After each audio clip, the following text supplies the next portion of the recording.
Hello and a very good evening. You're watching the news at 6 on Rajya Sabha television. Here are the headlines.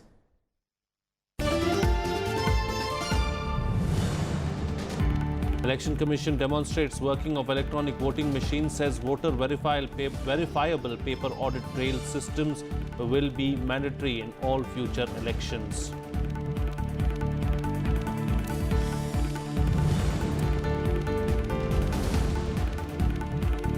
Home Minister Rajnath Singh chairs first security review meeting with chief ministers of 5 Himalayan states, meeting to strengthen coordination to improve security on the India-China border.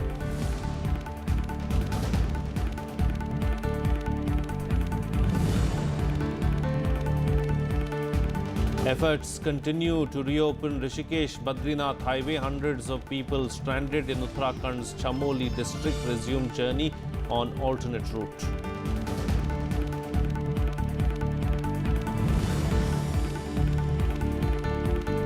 And Hassan Rouhani wins a second presidential term in Iranian elections. Rouhani wins 58.6% of the votes to defeat his chief opponent, Ibrahim Raisi, who got 39.8% of the votes.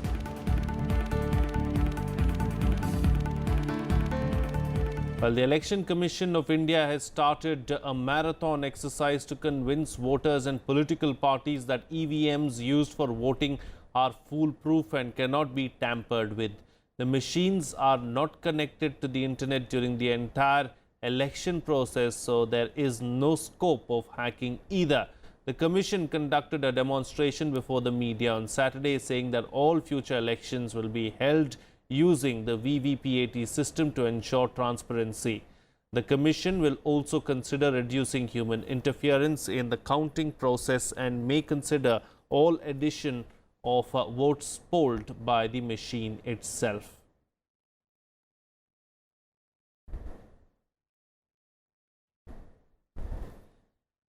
Well, joining me for a chat right now is our correspondent Akhilesh Suman. Well, Akhilesh, ever since the 5 state elections, election results were declared in the month of March, we've seen that the Election Commission has come under heavy criticism as far as the EVMs are concerned. So the Election Commission now going out of the way to ensure that the EVMs are functioning properly, trying to convince the people really that there is nothing wrong with the EVMs. Yeah, right, Frank. Actually, the two of the five assembly elections were very prominent. One is the Uttar Pradesh and another is Goa. In Goa, where Aam Aadmi Party lost all deposits, and in Uttar Pradesh, BJP got astonishing victory over all political parties. So it was setback to many opposition leaders and parties, and some of them, included Congress, raised the issue of temperability of electronic voting machines. And this issue was gaining ground when one of the AAP MLAs demonstrated in the Delhi Assembly that it can be tampered with. So Election Commission on today actually gave 4 hours time to media people right from 1 p.m. in the afternoon to 5 p.m. to demonstrate all aspects of voting and counting processes. And we were given time. There are 4 processes, right from the factory gate to the counting station to the declaration of result. And then after that, the Chief Election Commissioner Naseem Jaidi also addressed the media, and he gave answer to all the questions that were asked. And he concluded that no EVM machine can be tampered if there is no change in the hardware of the machine. And hardware, if the hardware is changed, it is not Election Commission machine. It was right contradictory to Mr. Saurabh, who from the AAP, who had demonstrated from his own machine that EVM can be tampered. And before that, actually on 12th May, Election Commission had made all the political parties, and also just yesterday, the Parliamentary Standing Committee on Law also met with the Election Commission, and Election Commission reiterated the fact that we are all prepared to demonstrate before political parties to show that EVM machines are foolproof, it cannot be tampered with. And right. Election Commission has now given the time, June, 3rd June onwards, to every political parties to come in the Election Commission of India's building and try to do whatever they want with the EVM Sure. machine and show if it can be tampered with. And for Stay that, with us, Akhilesh. I'm going to come back to you for another reaction right now. But let's now take a look at a report on what exactly happened today as far as the Election Commission's interaction with the media was concerned. The Election Commission of India ruled out the possibility of electronic voting machines being rigged. Addressing a press conference in Delhi after conducting a demonstration on Saturday, Chief Election Commissioner Nazim Zaidi further said all future elections will be held with the voter verifiable paper audit trail system along with EVMs. The Commission is confident and has firm conviction about the integrity, non-tamperability and credibility of our electronic voting machines. आयोग का कहना है और ये दृढ़ विश्वास है कि हमारी EVMs में कोई भी फ्रीक्वेंसी रिसीवर नहीं है, कोई भी डेटा डिकोडर नहीं है, इसलिए किसी प्रकार का कोडेड सिग्नल वायरलेस के द्वारा प्राप्त नहीं किया जा सकता है. And therefore, no tampering can be carried out through external hardwares like wireless, Wi-Fi और Bluetooth device. आयोग ये साफ तौर पे बताना चाहेंगे कि मैन्युफैक्चरिंग स्टेज पर किसी भी प्रकार का मैनिपुलेशन पूर्णतया रूल आउट है क्योंकि बड़े स्ट्रिंजेंट सिक्योरिटी प्रोटोकॉल्स हैं, particularly regarding the software of security of software. The Election Commission also reiterated its open challenge to political parties to decode the machines during the EVM hackathon session that will be held on June 3rd. The announcement came after several major opposition parties claimed that the faith of people in the machines had been eroded. Political parties need to confirm their participation by 5 p.m. on May 26th. चुनाव आयोग 3 जून 2017 से आगे 3 जून से प्रारंभ करके और आगे तक पॉलिटिकल पार्टीज के लिए चैलेंज का आयोजन कर रहे हैं. Election Commission of India invites the nominees of national and state recognized political parties who contested and claimed that the EVM machines held under the ownership of Election Commission of India and used in recently held General Assembly elections of 5 states were tampered and or these could be tampered even under technical and administrative safeguards of the Commission. And they will have to demonstrate this claim at the Election Commission headquarters. For the first time, the Commission also held a demonstration of how EVMs and voter verifiable paper audit trail system work. The technical department of the poll body showed the live demo of the machines. इसमें ये printer है, stand alone printer है, battery operated है, ये battery से चलता है, इसकी किसी भी और डिवाइस से कनेक्टिविटी नहीं होती है. इस डिवाइस को हम कंट्रोल यूनिट से कनेक्ट करते हैं और उसके बाद में जब हम बैलेट प्रेस करते हैं, पीटरसन जब बैलेट प्रेस करता है उसके बाद में अगर कोई भी वोटर आता है, वोटिंग कंपार्टमेंट में ये दोनों मशीनें रहती हैं, ये पीटरसन के पास रहती हैं. जब हम कोई भी बैलेट बटन दबाते हैं तो उस नाम का प्रत्याशी का स्लिप इसमें से निकलती है और वो स्लिप करके उसमें गिर जाती है. The Aam Aadmi Party had earlier challenged the poll panel that it will hack its machines in less than 90 seconds. The Congress, the Samajwadi Party and the Bahujan Samaj Party have backed the Aam Aadmi Party in its claims that EVMs can be rigged. Several political parties have also urged the poll panel to revert to the paper ballot system in the wake of the suspicions raised over the machines. Akhilesh Suman's report for Rajya Sabha TV. Let's go back to our correspondent Akhilesh Suman, who's still with us. You know, another development coming across today, Akhilesh, was the fact that the Election Commission has said that VVPAT systems will be used and will be made mandatory in all future elections. Yeah, right. We asked this question to the Chief Election Commissioner and he told that right from Gujarat and Himachal Pradesh election that is going to held this year, VVPAT machines will be used because they have this machine in stock and they will use it now. But other machines are being manufactured now and they will come when the other assembly elections or general election in 2019 will take place. So it is very interesting to see when you see the VVPAT machine, the time given to the voters to see which candidate they have voted for is 7. So we raised this question that some of the political parties are asking to increase it by 15 seconds and Election Commission is considering that given the fact that how long you can identify the slip. So I think that this may be increased so that the voter can be right assured that yes, they have their vote has gone to the right person. And I think that this is the second cross check for the voters, that it has gone to the genuine person, and it will show that transparency is ensured in this process of voting. Frank. Sure. All right, Akhilesh Suman, we'll have to leave to that. Thank you so much for joining us there with those details and bringing us the latest as far as this story is concerned. Moving on now, Home Minister Rajnath Singh chaired the first security review meeting with chief ministers of the 5 Himalayan states on the India-China border today. Chief ministers of Jammu and Kashmir, Himachal Pradesh, Uttarakhand, Sikkim and Arunachal Pradesh attended the meeting in Sikkim's capital, Gangtok. According to Home Ministry officials, the purpose of the meeting was to strengthen coordination between the ministry and the states to improve overall security along the India-China border. Participants also discussed border infrastructure work undertaken by the Home Ministry and assessed coordination issues between the states and the Indo-Tibetan Border Police. ये बात आई है कि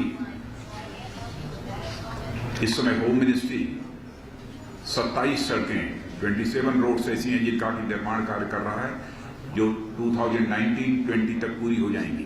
इसके साथ ही हमारे जवानों के लिए पुरानी जो टेम्पररी बीओपीज हैं,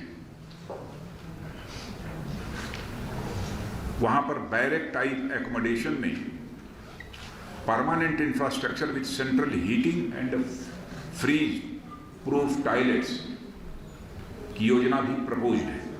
मैंने आज मीटिंग में कहा है कि सीमावर्ती क्षेत्रों में रहने वाले जो लोग हैं वो हमारे स्ट्रेटेजिक एसेट हैं। Meanwhile, in Uttarakhand, efforts are on to reopen the Rishikesh-Badrinath highway that was blocked after landslides near Vishnuprayag in Chamoli district. Nearly 800 of the stranded pilgrims resumed their journey even as efforts to clear the highway continue. Around 1,000 pilgrims are still stranded near Vishnuprayag. The district administration has provided the stranded pilgrims with free boarding and lodging and other necessary facilities. Hundreds of people stranded in Uttarakhand's Chamoli district resumed their journey even as efforts to reopen the Rishikesh-Badrinath highway continued on Saturday. A major portion of a hill had collapsed near Hathi Pahad near Vishnuprayag, blocking hundreds of vehicles on both sides of the road. Border Roads Organization personnel have been working to clear the debris since Friday afternoon. Chief Minister Trivendra Singh Rawat directed the Secretary of Disaster Management Department to monitor the situation. Transshipment करने के लिए हमने दोनों side से sufficient number of vehicles लगा रखे हैं। इसके अलावा डिस्ट्रिक्ट एडमिनिस्ट्रेशन ने वहां पर अपने लंगर भी लगा रखा है, प्लस 4-5 हमारे करीब 1000-2000 लोगों के रहने का अरेंजमेंट्स भी है। बद्रीनाथ में ऑलरेडी हम लोगों की बात हो गई है, वहाँ सभी अभी चीज़ें ठीक ठाक है, वहाँ वैसी कोई समस्या की प्रॉब्लम नहीं है। बॉर्डर रोड्स कंटिन्यूसली अपने रोड को ओपनिंग के लिए काम कर रहा है। हमारा मानना है कि आज शाम तक रोड खुल भी जाएगा छोटी गाड़ियाँ हो तो। With around 2,000 people affected due to the landslide, the stranded pilgrims were brought down by an alternate route. Nearly 1,000 people are still stuck in Vishnuprayag, Pandukeshwar and Govind Ghat. The Chamoli district administration arranged for free boarding and lodging and other necessary facilities for the stranded pilgrims.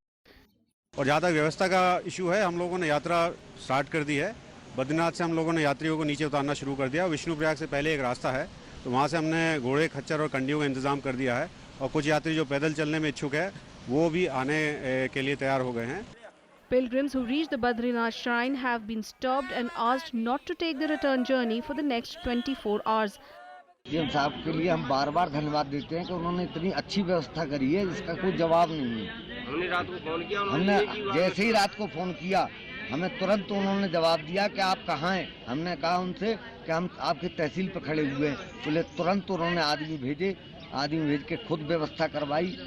यहाँ आके देखा, town area में नगर पालिका में हमें office में जगह दिलवाई। Landslides are common in Uttarakhand at this time of the year. In 2013, flash floods and landslides killed over 5,000 people, most of them pilgrims in the Kedarnath Valley. Bureau Report, Rajya Sabha TV. Well, in the wake of the prolonged unrest in the valley, the Congress party held a meeting on its first policy planning on Kashmir led by former Prime Minister Manmohan Singh. Senior leaders including Ghulam Nabi Azad, Ambika Soni and head of the Jammu and Kashmir Congress, Ghulam Ahmad Mir, attended the meeting and expressed deep concern over the situation in the valley. After the meeting, Congress accused the NDA of wasting the decades-long efforts of the UPA in the state.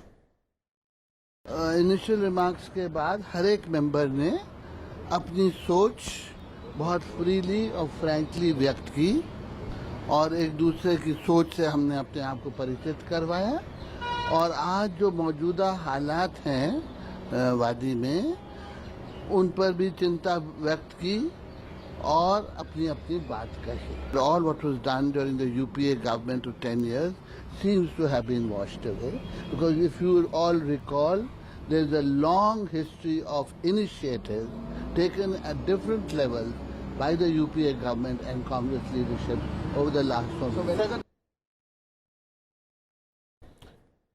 Meanwhile, Section 144 was imposed in 3 police station areas of Srinagar as a precautionary measure to maintain law and order in view of the program called by Hurriyat leader Mirwaiz Umar. Here's a roundup of some other news from across the country and nationwide. Former Aligarh Muslim University scholar and suspected Hizbul Mujahideen operator Gulzar Ahmad Wani was on Saturday acquitted by a Barabanki court on the charge of a blast in the Sabarmati Express train in 2000. The blast was carried out on the eve of Independence Day. It claimed 9 lives. Kerala Chief Minister Pinarayi Vijayan has said that wrongdoers will not have political guardians under LDF rule. He said that his government has given corruption-free governance during the past 1 year and created a healthy political culture. He also pointed out that in the last 1 year, progress has been made in developmental projects including national highways and the GAIL pipeline project. Pakistan has filed a plea in the ICJ to rehear the Kulbhushan Jadhav case within 6 weeks. The move came after the Pakistan Foreign Office was criticized for its poor handling of the case and for its choice of a Britain-based counsel. Jadhav was sentenced to death by a Pakistan military court on charges of espionage last year. India moved the ICJ against the death penalty, alleging violation of the Vienna Convention on Consular Relations.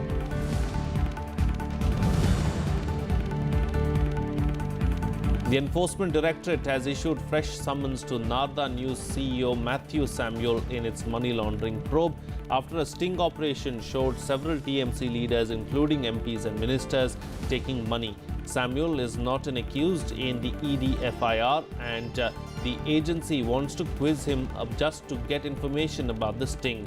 Samuel has said that he can't appear in person due to medical reasons.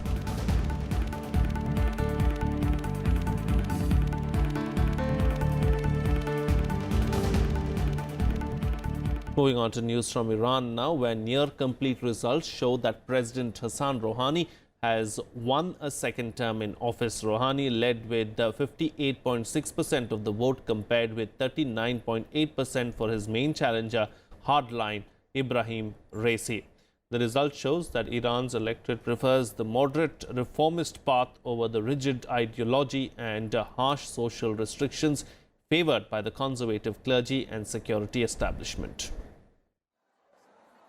Iranian state TV has announced the preliminary result of the presidential election, declaring that Hassan Rouhani has won a second term in office. With most of the votes from Friday's election counted, Rouhani won 22.8 million or 58.6% of the votes, soundly defeating his chief opponent Ibrahim Raisi, who received 15.5 million or 39.8%.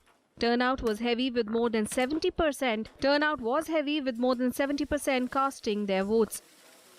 خوشحالم که ایشون مجددا انتخاب شدن. البته اگر تا آخر امروز مشخص بشه که قطعا ایشونه خیلی خوشحال میشم. کل سیستم هم دلشون می‌خواست که آقای روحانی بیاد که این آرامشی که الان هست بمونه و چون اونورم ترامپ هم هست دیگه خیلی اگه می‌خواستن اینورم به هم بزنن چیزای قبلی رو خب داستانشون تغییر می‌کنه.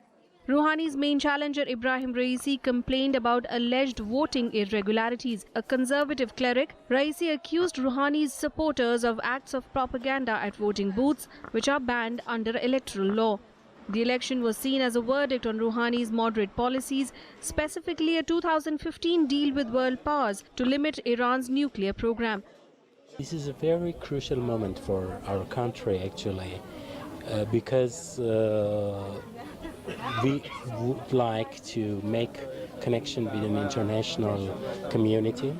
Analysts say the wide margin of victory has given Rouhani a mandate to continue opening Iran's ailing economy to global investors.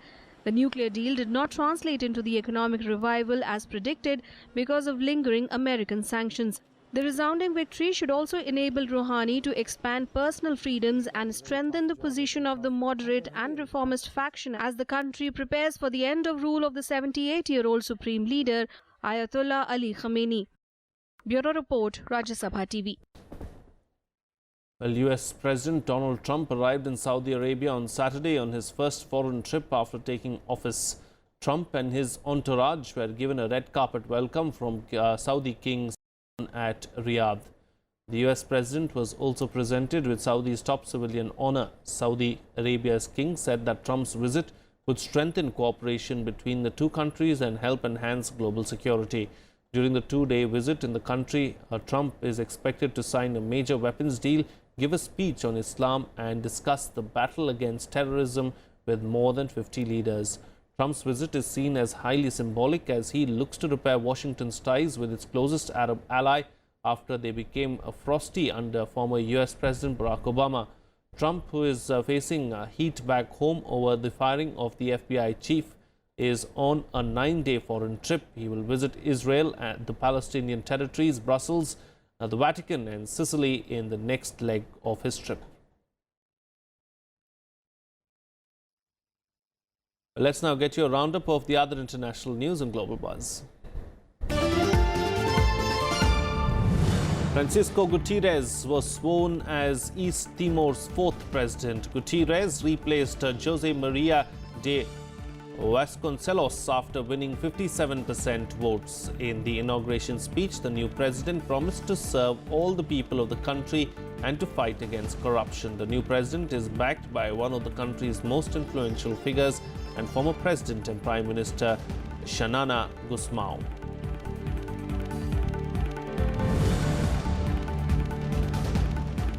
The first bilateral meeting between China and Philippines was held in Guiyang. The meeting was co-chaired by Chinese Vice Foreign Minister Liu Zhenyun and Philippine Ambassador to China Jose Starr.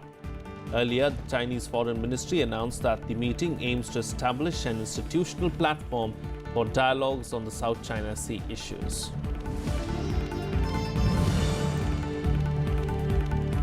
Cambodian parties launched campaigns for the June 4th local elections. The election is against the backdrop of a political crackdown by Prime Minister Hun Sen, who has vowed to stay on after more than 3 decades in power.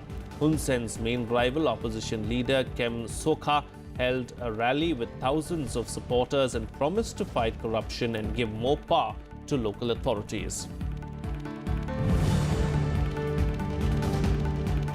Well, the death toll in the southern Libya attack rose to 141. The head of the country's UN-backed government has suspended his defense minister pending an investigation into the incident. The unity government, the revival administration in eastern Libya and their respective backers are battling for influence in Libya, which has been reeling under chaos since the fall of dictator Muammar Gaddafi in 2011.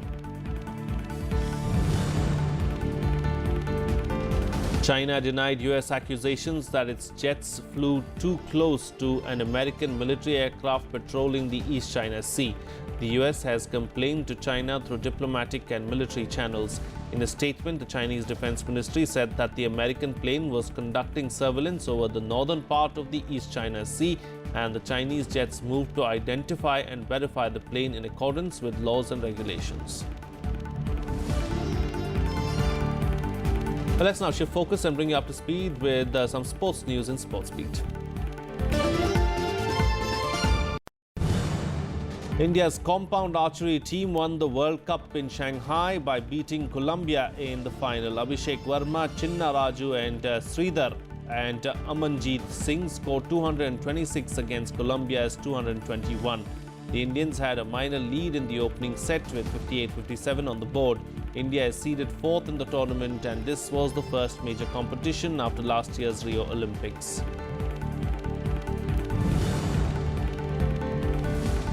New Zealand beat the Indian women's hockey team 2-6 in the final match to win the series 5-0. The Black Sticks had a good start with Olivia Merry converting a splendid field goal in the 4th minute. The women in blue were able to make a comeback in the second quarter as Deep Grace Eka successfully converted the penalty corner into India's first goal of the match.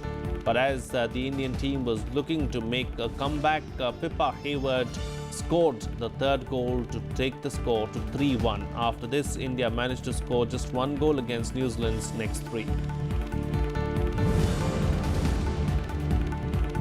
Austrian Dominic Thiem beat 7 times champion Rafael Nadal 6-4, 6-3 in the Italian Open to reach the semi-finals. Thiem was beaten twice by Nadal in the last 3 weeks, but made it third time lucky against the Spanish favourite. Nadal was unbeaten on clay court this year with 17 straight wins. Thiem will now play world number 2 Novak Djokovic or Argentina's Juan Martín del Potro.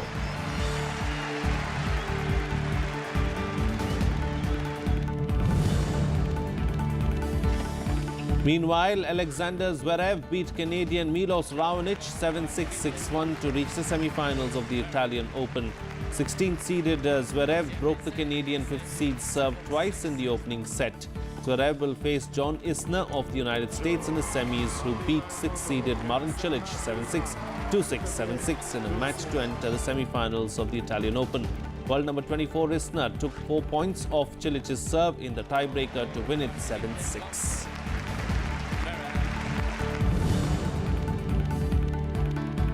Organizers of the 2022 World Cup launched Doha as the first proposed venue of the tournament. The Doha Stadium was built in 1976 for the Gulf Cup soccer tournament and used for the 2006 Asian Games. It has undergone extensive renovation, including installation of revolutionary cooling technology and installation of a larger roof over the entire spectator area, weighing 4,000 tons and holding 92 panels in place. This will be the first FIFA World Cup venue to be lit by LED lighting. Well, that's it on this newscast. Have a good evening.